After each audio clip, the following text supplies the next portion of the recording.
وأنعم على حبيبنا ورسولنا محمد صلى الله عليه وسلم وعلى آله وصحبه ومن تبعهم بإحسان إلى يوم القيامة. أما بعد. Kaum muslimin dan kaum muslimat, a'azani Allah wa iyyakum jami'an. Alhamdulillah, puji syukur hanya milik Allah Azza wa Jalla. Hendaknya setiap insan, setiap hamba Allah senantiasa memuji Allah Subhanahu wa Ta'ala, karena sampai detik ini Allah Subhanahu wa Ta'ala senantiasa memberikan kita banyak sekali kenikmatan. Tidak bisa kita hitung saking banyaknya nikmat tersebut. Di antara nikmat yang paling besar adalah nikmat iman, nikmat Islam, dan nikmat bisa mempelajari agama Islam. Ini nikmat yang luar biasa, terutama kita hidup di akhir zaman, yang dimana seseorang tidak lagi peduli dengan agamanya. Karenanya ikhwan wal akhwat rahimanillah wa iyyakum jami'an, hari ini antum mengorbankan waktu antum, tenaga antum untuk mendekatkan diri kepada Allah, untuk menghadiri majelis ilmu. Insya Allah semuanya akan kita lihat balasannya di akhir kelak. Jadi sebagaimana dikatakan, di dunia ini adalah darul amal, tempat kita beramal.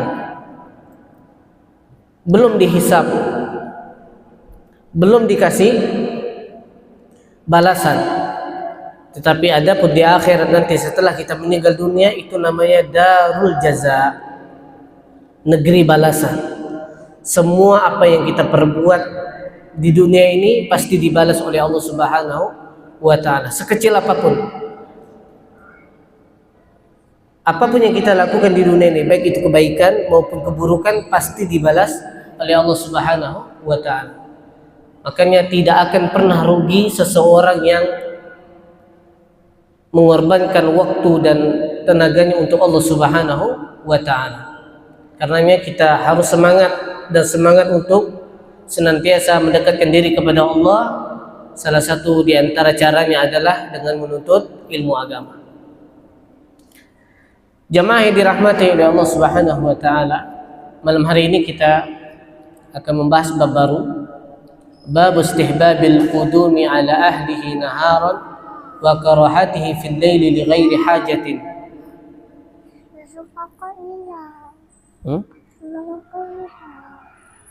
Sama Bunda sana. Kita akan membahas suatu bab, disunnahkan pulang dari safar itu di siang hari, atau mendatangi keluarga tatkala kita pulang dari safar itu di siang hari. Dan dimakruhkan untuk pulang atau menjumpai keluarga di malam hari tanpa kebutuhan.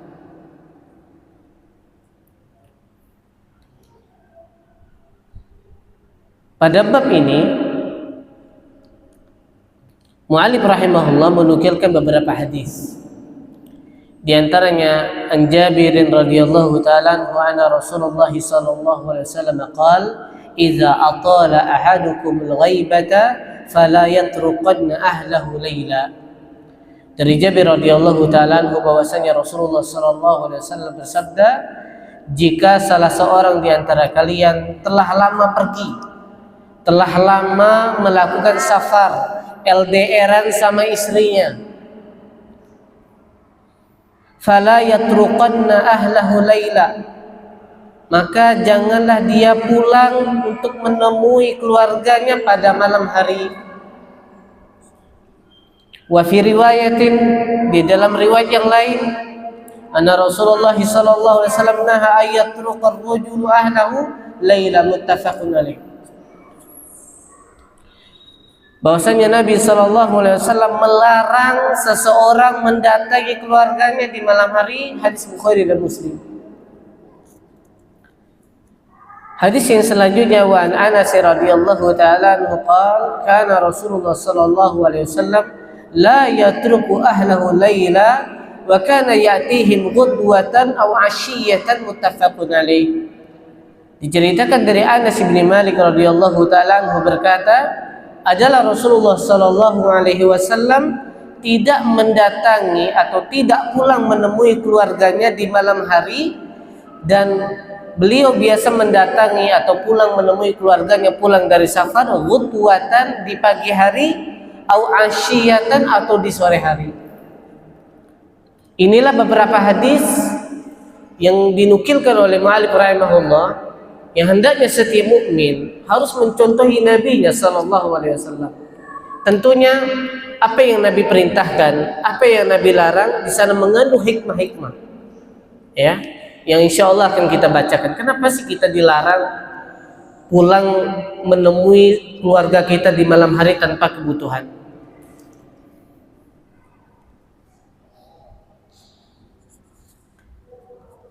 Fala yatruquhum layla, tidak mendatangi mereka di malam hari, ay la ya'tihim fil laili illa lihajatin aw i'lan, tidak mendatangi keluarga kita di malam hari kecuali memang karena adanya kebutuhan atau pemberitahuan sebelumnya. Kebutuhan seseorang kadangkala dia tidak bisa sampai di rumahnya kecuali di malam hari karena di jalan dia menemui kendala-kendala pada kendaraannya, bocor bannya dan lain sebagainya, sehingga mengharuskan ia tiba di rumahnya di malam hari ini adanya kebutuhan. Atau dia beritahu dulu pada istrinya, apa antum panggil istri antum, sayang, insya Allah nyampe rumah perkiranya jam 1 malam. Maka kalau kita sudah memberitahukan kepada keluarga kita, maka tidak termasuk dalam larangan hadis ini.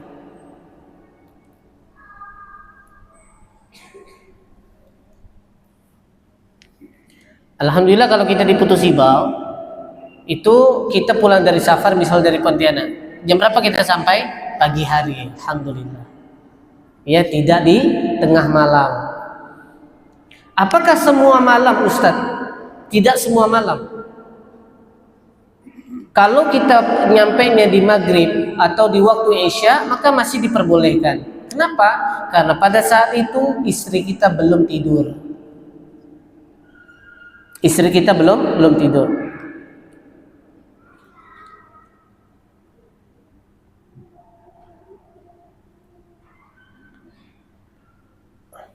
Apa alasan Nabi Shallallahu Alaihi Wasallam melarang kita menemui keluarga pada malam hari? Di dalam hadis yang diriwayatkan Imam Bukhari dan Muslim, kata Nabi, likai tamtashital sya'isah wa tastahiddal mughibah. Salah satu alasan yang disebutkan oleh Nabi SAW agar istri kita itu bersisir, kemudian menyiapkan diri karena sudah lama ditinggal sama suaminya, dia menyiapkan diri, mempercantik diri, memperindah dirinya. Itu tujuannya jemaah. Islam itu sangat-sangat memperhatikan keharmonisan rumah tangga. Antum bayangkan, antum sudah lama LDRan, sudah lama pisah dari istri, pulang-pulang rumah istrinya kumel, rambutnya berantakan, kalau bahasa Melayu merangsai, ya. Bayangkan dia buka pintu, ya Allah, antara nyipelet atau istri sulit kita membedakannya, rambutnya merangsai. Baju dasternya koyak-koyak misalnya, karena tidak ada kesiapan. Orang waktu istirahat antum gedor. Nah, tujuan Nabi SAW, kenapa antum jangan mendatangi keluarga di malam hari agar tidak terjadi hal-hal seperti ini. Karena di waktu safar mungkin saja kita banyak melihat wanita-wanita yang menampakkan auratnya, yang membuat nafsu kita menjadi naik. Tetapi karena kita orang beriman, kita tidak ingin melampiaskannya itu pada perempuan lain kecuali kepada istri kita. Datang ke rumah keadaan istri tidak memungkinkan untuk disentuh, sehingga cinta mulai memudar, rumah tangga mulai tidak harmonis dan lain sebagainya. Ini yang dihindarkan. Inilah yang dilarang oleh Nabi Shallallahu Alaihi Wasallam. Inilah alasannya. Kadang-kadang kita berpikir, apa sih? Ini aja diatur, pulang safar aja enggak.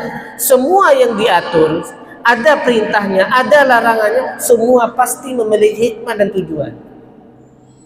Salah satu tujuannya adalah kalau kita pulangnya nyampenya maghrib, isya, atau di pagi hari atau di sore hari, maka istri kita akan bersiap-siap. Ya, dia akan bersisir, dia akan mandi, dia akan menggunakan pakaian terbaik untuk menyambut suaminya yang sudah lama LDR sama dia. Sehingga cinta itu tumbuh lagi, cinta itu bersemi lagi. Karena kata Nabi SAW, jika engkau safar, engkau melihat sesuatu pada wanita selain istri kita, maka cepat kembali kepada keluargamu, kepada istrimu. Kenapa? Apa yang engkau lihat pada orang lain, pada wanita lain, itu ada pada istri engkau.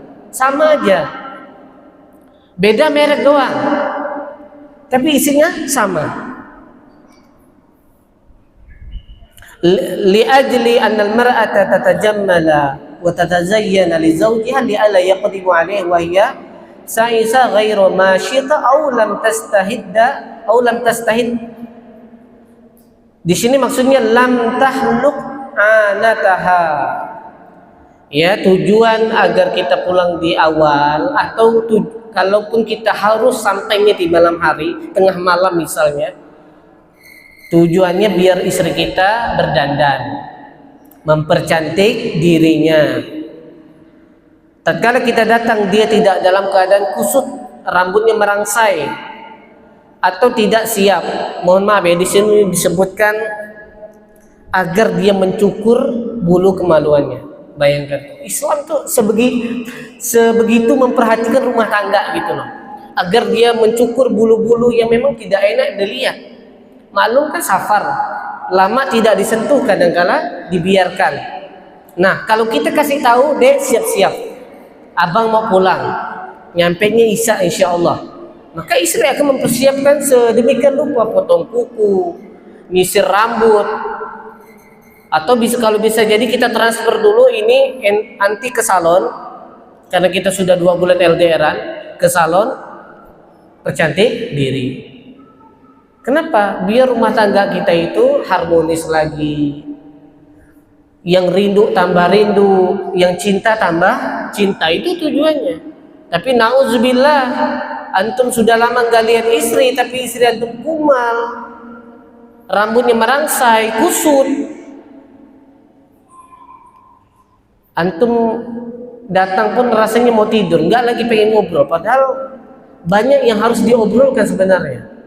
Nanya gimana kabar anak kita, bagaimana ini, bagaimana ini, bagaimana ini. Kan begitu orang pulang dari safar. Tapi karena melihat bentuk istri tidak ada bedanya dengan nyipelet misalnya, udahlah langsung tidur, lepas, capek dan lain sebagainya. Ya, maka ini penting untuk diperhatikan. Kemudian para ulama memperinci, apakah ini untuk semua safar atau untuk safar yang panjang saja, ataukah kita safar hanya semalam 2 malam, atau sama dengan orang yang safarnya 2 minggu 1 bulan dan sebagainya. Maka wallahu taala alam bisawab, yang dirojihkan oleh Syekh Utsaimin rahimahullah di sini,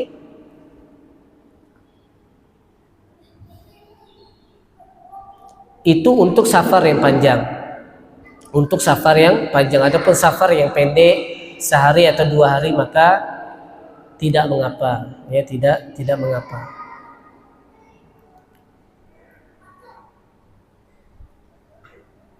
Kecuali tadi ya, kalaupun mengharuskan kita nyampenya di tengah malam atau menjelang subuh misalnya, maka kasih tahu istri kita.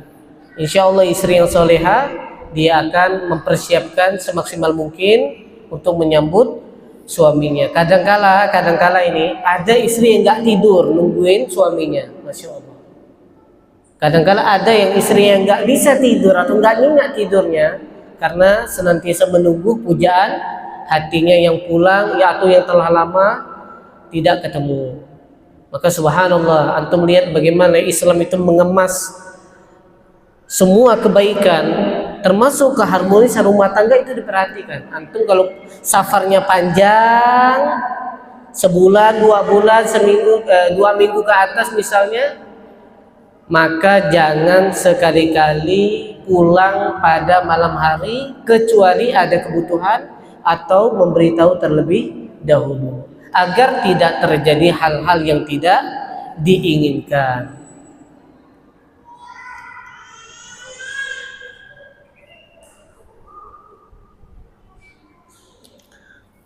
Kemudian bab selanjutnya, babu ma yaquluhu iza raja'a wa iza ra'a baldatahu.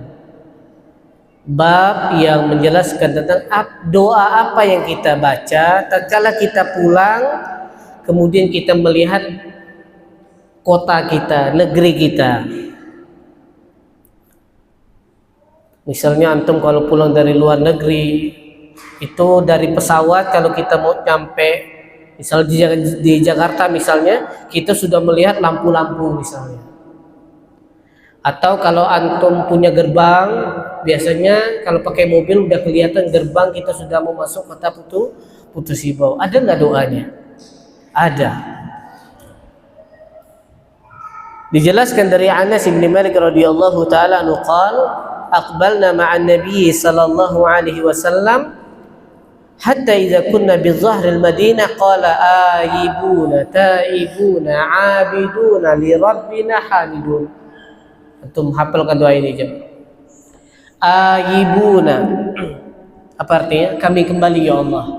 Taibuna, kami bertobat kepada Engkau ya Allah. Abiduna, kami beribadah kepada Engkau ya Allah. Li rabbina hamidun, kepada Engkau kami memuji ya Allah. Maka kalau kita pulang dari safar luar negeri maupun luar kota atau antar provinsi dan lain sebagainya, kita melihat gerbang atau sudah melihat kota-kota kita yang hendak kita datangi, maka baca doa ini, aibuna taibuna abiduna li rabbina hamidun. Ya Allah, kami kembali, kami bertaubat, kami beribadah hanya kepada Engkau kami memuji. Kenapa? Kenapa demikian?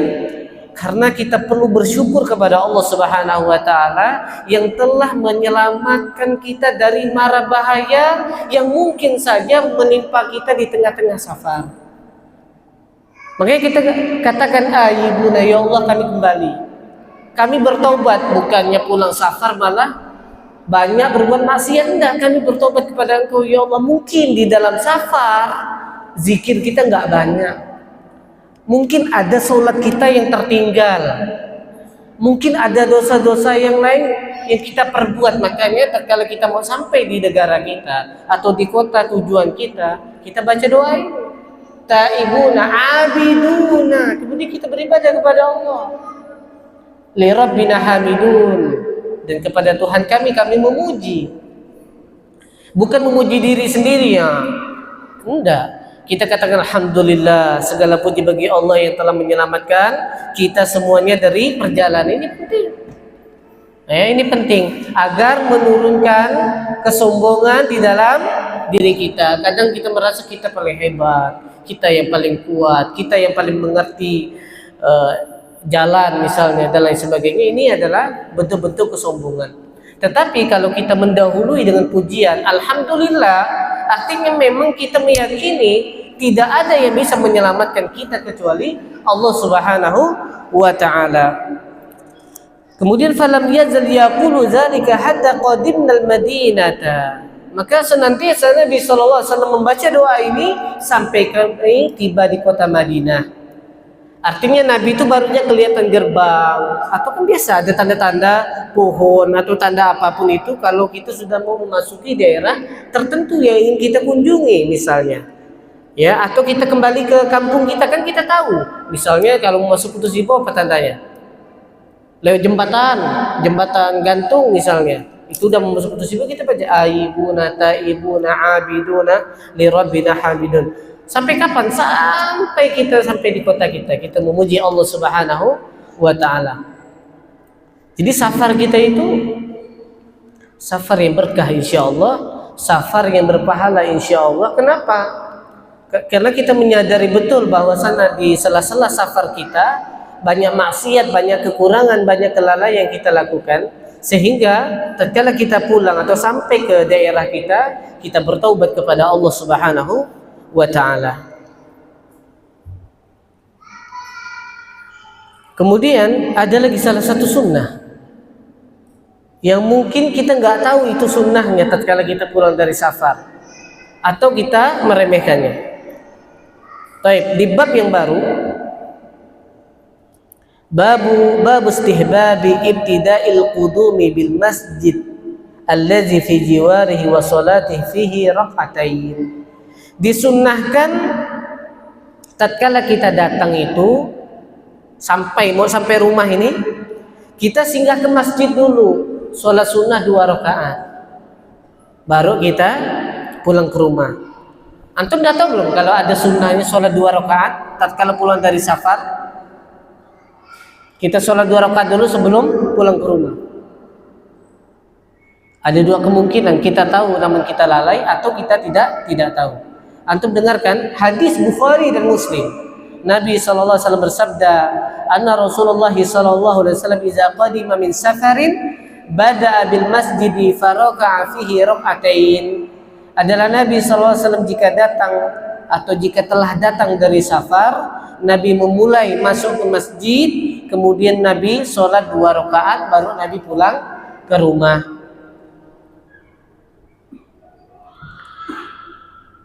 Idza qadima al-insanu minas safari falyabda'u qabla kulli syai'in bil masjid.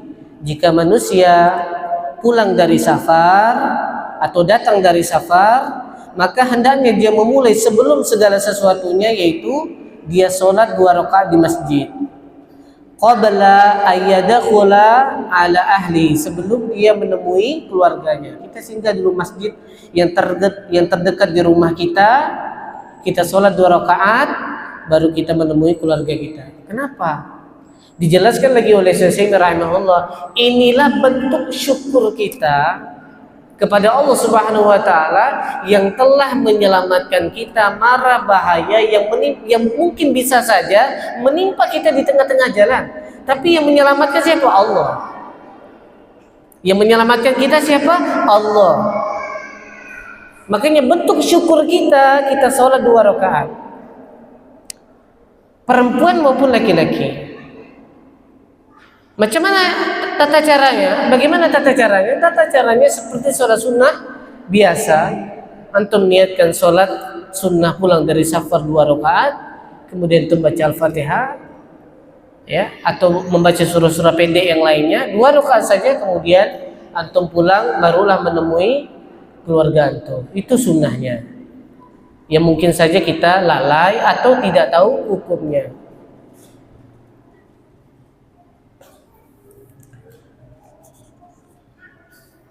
Yabda'u bil masjidi wa yusalli fihi rak'atain. Dia memulai untuk masuk masjid dan sholat di dalamnya 2 rakaat.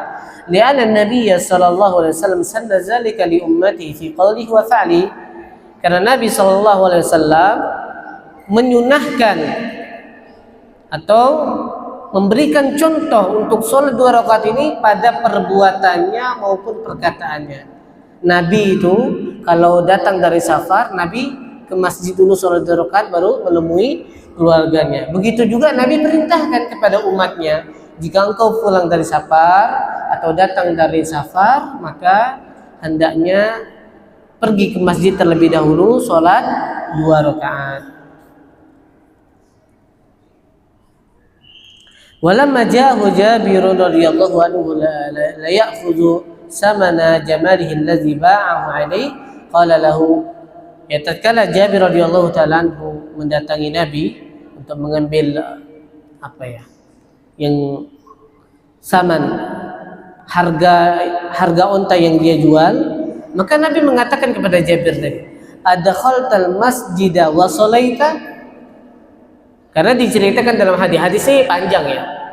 Jadi ya, Jabir ini ontanya itu jalannya pelan, lemot gitu, karena ada kendala pada ontanya. Jadi Jabir ini datangnya belakangan. Nabi SAW itu datangnya di malam, Jabir tuh kayak esokan harinya baru datang. Kemudian ya Jabir menemui Nabi SAW. Kemudian Rasulullah mengatakan, adakhaltal masjid wa shalaita? Apakah kau sudah masuk masjid dan kau sudah sholat 2 rakaat? Qala la, kata Jabir, belum wahai Rasulullah. Qala udkhul masjida wa shalli rakaatain. Ya udah kalau gitu kau masuk masjid sekarang dan sholatlah 2 rakaat. Wa hadhihi sunnatu qad ghafala anha katsirun minan nas. Kata Syekh rahimahullah, ini adalah sunnah yang banyak dilalaikan oleh manusia. Imma jahlan bidzalika wa imma tahawunan. Bisa jadi karena kejahilan atau karena bermudah-mudahan atau menganggap remeh. Padahal ini sunnah muakkadah, dijelaskan dalam hukum fikih yang lain. Apa hukum sholat sunnah 2 rakaat sebelum menemui keluarga? Hukumnya sunnah muakkadah, artinya sunnah yang ditekankan. Sunnah yang ditekankan. Walakin yanbaghi lil insani ay ayyuhiya hadhihi sunnah. Ya, diharapkan manusia untuk menghidupkan sunnah-sunnah ini. Wa idza wasala ila al baladi falyakun awwala ma yabda'u bihi ay yadkhula ila al masjid wa yusalli rak'atain thumma ba'da dzalika yadhhabu ila ahlihi wallahu wafiq. Jika kita sudah sampai di negeri kita atau di kota kita, maka perkara yang pertama kali kita lakukan adalah masuk masjid, kemudian kita sholat 2 rakaat, kemudian setelah itu baru kita menemui keluarga atau istri kita.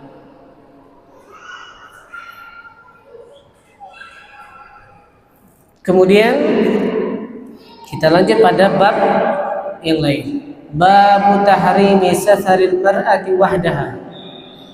Ini masih berkaitan dengan safar, dan ini adalah pembahasan terakhir daripada adab-adab safar, yaitu bab tentang haramnya safar seorang wanita sendirian atau tanpa mahram.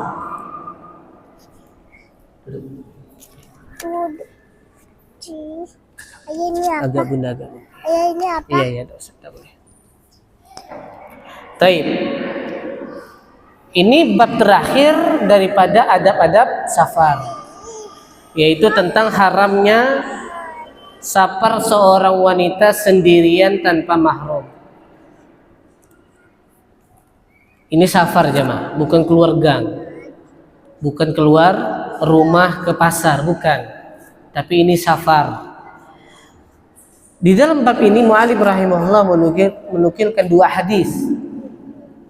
An Abi Hurairah radhiyallahu ta'ala anhu qala Rasulullah sallallahu alaihi wasallam la yahillu limra'atin tu'minu billahi wal yawmil akhir tusafiru masirata yawmin wa lailatin illa ma'a dhi mahramin 'alaiha muttafaqun alaih. Kata Nabi sallallahu alaihi wasallam, tidak halal seorang wanita yang beriman kepada Allah dan hari akhir untuk melakukan safar yang perjalanannya sehari semalam kecuali bersama mahram. Kecuali bersama mahram. Mahram itu ada 3. Yang pertama dari nasab, dia beradik, bapak, ayah, ibu, itu mahram. Atau dari mushara'ah, dari ikatan perkawinan, suami mertua, ibu mertua. Yang ketiga dari segi ar-radha'ah, persusuan. Kita sewaktu kecil lagi bayi pernah nyusu sama tetangga kita, dan dia menyapih kita mungkin selama seminggu atau 2-3 hari. Batasannya kan 5 kali dalam hadis Aisyah. Maka itu sudah jadi mahram kita. Maka anaknya mahram, anak ibu tadi yang kita susui, anaknya mahram kita, perempuannya mahram kita, bibinya mahram kita, suaminya mahram kita. Ini tolong diperhatikan bapak-bapak, ibu-ibu semua ya. Kemudian hadis yang kedua, wa an ibni Abbas radhiyallahu anhuma annahu sami'a an-nabiyya sallallahu alaihi wasallam yaqul.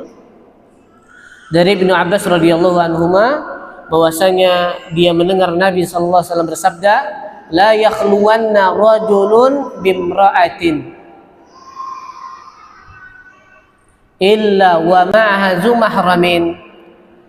Janganlah seseorang laki-laki berduaan dengan perempuan kecuali perempuan tersebut bersama dengan mahramnya. Wala tusafirul mar'atu illa ma'azi mahramin. Dan janganlah seorang wanita itu melakukan safar kecuali bersama dengan mahramnya. Antum dengarkan jemaah. Para sahabat menukilkan alasannya. Faqala rajulun, maka ada seorang sahabat yang berkata, "Ya Rasulullah, wahai Rasulullah, innam ra'ati kharajat hajatan." Sesungguhnya istriku itu keluar untuk menunaikan haji. Haji ini ibadah atau bukan? Ibadah. Umroh ibadah? Ibadah. Ini ibadah, apalagi kebutuhan kerja di Pontianak. Wa inni uktutibtu fi ghazwatin kaza wa kaza. Sedangkan aku ini diwajibkan mengikuti peperangan ini dan itu. Faqal, maka Nabi SAW mengatakan dengan tegasnya, intaliqa fahujja ma'amra'atik, muttafaqun alaih, Bukhari dan Muslim.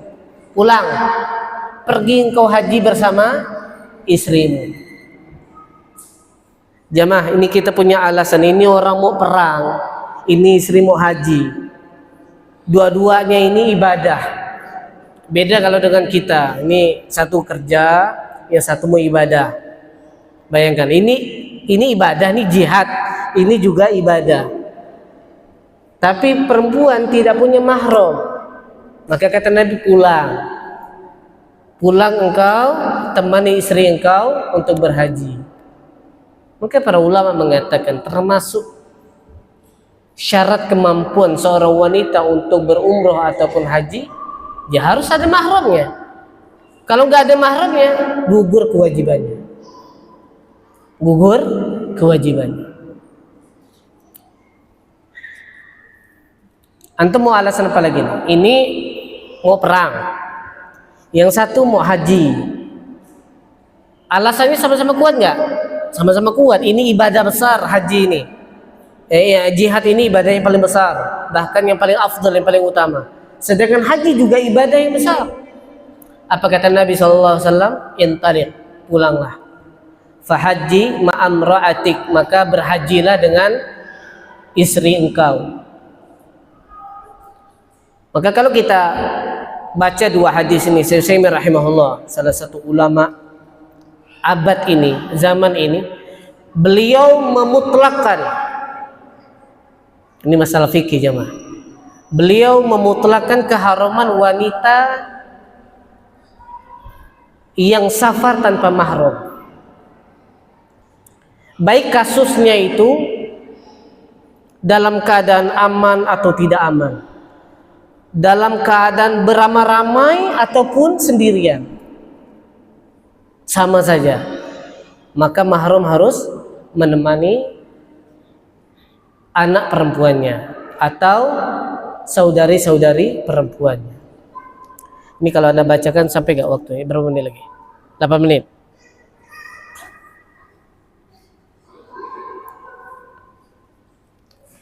Antum buka YouTube kajian Usafir ala hafizahullah. Ada seorang wanita pergi bersama suaminya lagi haji. Antum ini perempuan sama suaminya pergi haji. Nah, suami ini punya kawan. Kawannya ini suka sekali melihat istri temannya ini. Maka jatuh cinta itu terjadi tatkala lagi tawaf. Karena tawaf ini seorang wanita nggak boleh pakai cadar, nggak boleh pakai masker, harus terbuka. Apa yang terjadi? Wanita ini jatuh cinta juga sama teman suaminya karena sering lihat-lihatan. Sering apa? Lihat-lihatan. Kemudian suami istri ini datang ke Ustaz Firanda menceritakan tentang ini. Ustaz Firanda marah. Antum buka YouTube-nya, Ustaz Firanda menceritakan ini di ceramah. Subhanallahal-azim jemaah. Kalaulah seorang wanita safar bersama suaminya saja, bisa jatuh cinta kepada orang lain. Lalu bagaimana Anda bisa bayangkan dia safar sendirian tanpa mahram? Mungkin bisa jadi jatuh pada perzinahan wal-iyazubillah, atau bisa jadi jatuh pada perceraian. Bisa jadi karena dimulai timbul asmara, timbul rasa suka karena saling lihat. Maka Syekh rahimahullah memutlakkan tentang keharuman wanita safar tanpa mahram. Kita mau umroh, ya suami kita harus dampingin kita. Nggak cukup duitnya Ustaz. Ya udah, berarti suami Anda aja yang berangkat, Anda jangan dulu. Atau tabung dulu sampai suami dan istri bisa berangkat berbarengan. Kata Nabi SAW, awwalu fitnati Bani Israel kanat fin nisa. Fitnah pertama kali yang terjadi pada Bani Israel adalah kaum wanita. Kemudian Nabi SAW bersabda dalam hadis Bukhari, "Ma taraktu ba'di fitnatan adarru 'ala ar-rijali minan nisa." Tidak ada fitnah setelah sepeninggalanku yang lebih besar, yang lebih memudaratkan bagi seorang laki-laki kecuali wanita.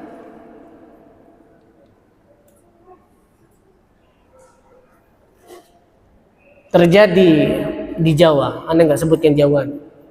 Acara reunian, seorang wanita yang berpakaian cadar, kita tidak menghinakan cadarnya atau jilbab besarnya. Reunian biasa, reunian SMA, istrinya ikut, suami nggak ikut.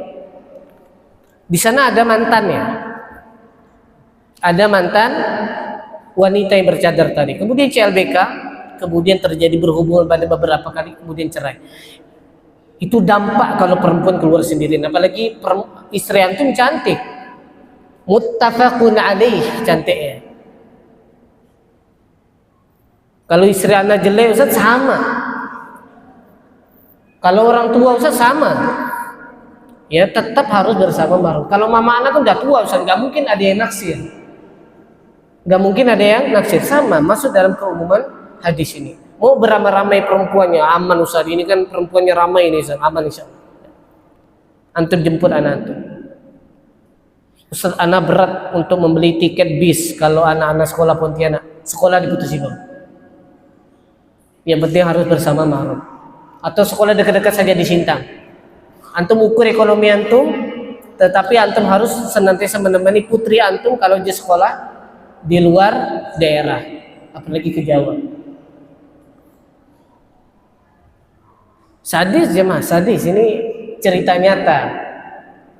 Udah ngaji, udah memperdalam ilmu agama, tetapi namanya fitnah.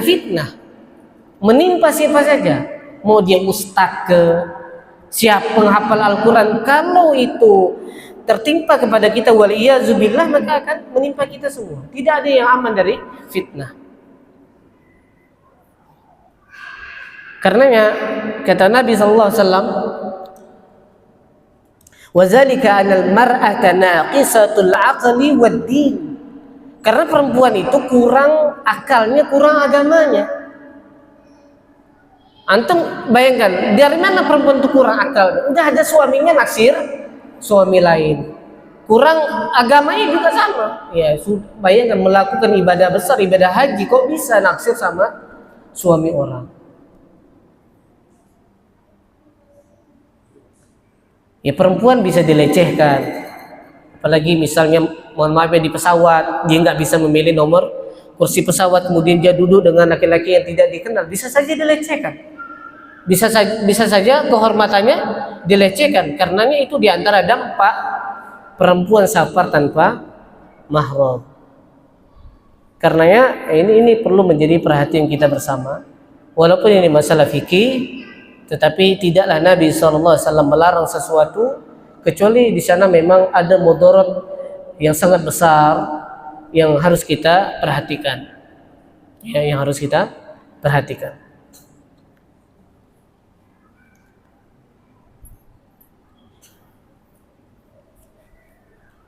Masih ada ya? Semuanya. Tapi ini adalah bab terakhir daripada adab-adab safar. Semoga Allah Subhanahu wa taala memberikan kita ilmu yang bermanfaat. Apa yang kita pelajari malam hari ini atau hari-hari sebelumnya bermanfaat buat kita semua. Semoga bisa kita amalkan ilmu yang kita dapatkan, karena ilmu itu sebanyak apapun kalau tidak diamalkan maka tidak bermanfaat. Mungkin ini yang dapat Anda sampaikan pada malam hari ini. Kita tutup dengan doa kafaratul majlis. Subhanakallahumma wa bihamdika asyhadu an la ilaha illa anta astaghfiruka wa atubu ilaik. Assalamualaikum warahmatullahi wabarakatuh.